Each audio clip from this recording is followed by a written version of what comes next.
It's important to put the issues in the proper context. Reforms are very critical. If you look at the IPAC and the evolution of the IPAC and what is done, you realize that successively the IPAC has brought a lot of changes, a lot of innovations to our electoral process, which has enhanced transparency. Now, you recall that in the past we used to use opaque ballot boxes. It was through IPAC that it changed to transparent ballot boxes, biometric registration, the ID cards that we use, so many process counting on votes at the polling stations. All these changes and reforms came through IPAC. So reforms from IPAC have seen to enhance the electoral process. And then you also have the attitude and posturing of the EC. Previous ECs, their attitude and posturing was that they preferred consensus, they were engaging, they involved all the political parties. For example, we had a process where anytime there was going to be a new biometric register, for instance, there was a committee, procurement committee, made up of the political parties. They sat down to work out the modalities and the kind of functions and, determine the criteria, okay, the scope and the kinds of equipment that were to be bought. It was done in collaboration with the political parties. Again, there was also a legal committee to look at the various CIs. The political parties were deeply involved, so it enhanced transparency. With this particular EC, when it came to procurement, it was in a very opaque manner. The political parties were not involved. Nobody knows what informed all that they did. We raised protests, they didn't listen. So again, when you come to the drafting of this particular CI, the political parties were not involved. So reforms can make a major impact on an electoral process, and history proves that right. And the next thing is the attitude and posturing of the Electoral Commission. Now, this particular Electoral Commission has a certain perverted notion of independence. That perverted notion of independence is completely unacceptable in a democracy. The independence of the Electoral Commission has to be placed in a proper context.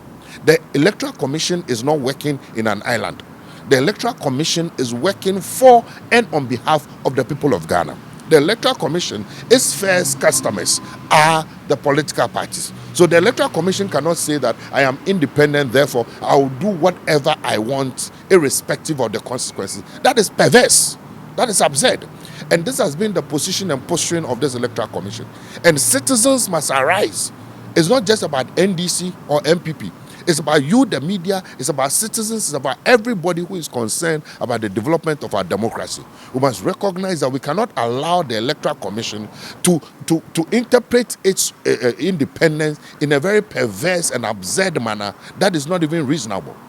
IPAC was set up because it was found that you needed to build consensus and an understanding among the political parties and build trust, so that the political parties, even before legislation, have a common understanding of the processes and the systems that are going to be put in place.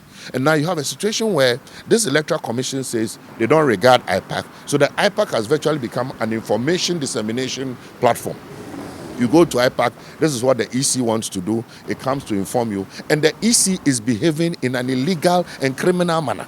Let me repeat. The EC is behaving in an illegal and criminal manner.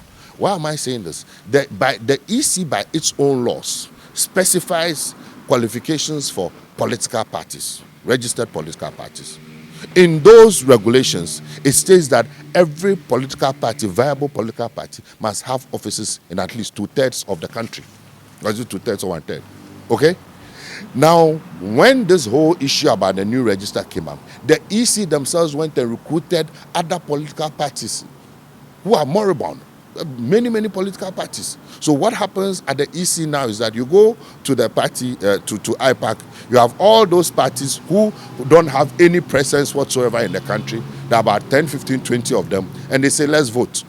So you will have the IPRAN Alliance, that is the NDC, the PNC, and all the other parties, taking a position. And then all these other parties who, in actuality, do not qualify to be political parties legally, if you're going to go by the EC's own standards. And then they will all block say they support the EC position. That's perverse.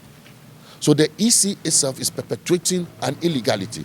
And it is something that we must not take for granted. These are the issues that undermine our democracy. And it's important that as citizens we must all speak up So the NDC is putting together a position paper on reforms on the IPAC, and we will expect that civil society, media, and all concerned Ghanaians who are interested in the development of our democracy, and this democracy that has received all kinds of accolades over the past, went from a transitional democracy to a consolidated democracy. Now we are going back from transition, Rawlings era, military rule.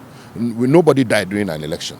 Then we went into change of government from Rawlings to Kufuor, nobody died. Okay, Kufuor to Mills, nobody died. And then you're going back now, and people are being murdered in cold blood during an election. That's a retrogression. And so every Ghanaian citizen must be concerned about this, and everybody must get involved and ensure that the EC does things according to the will of the people, not according to its own whims and caprices.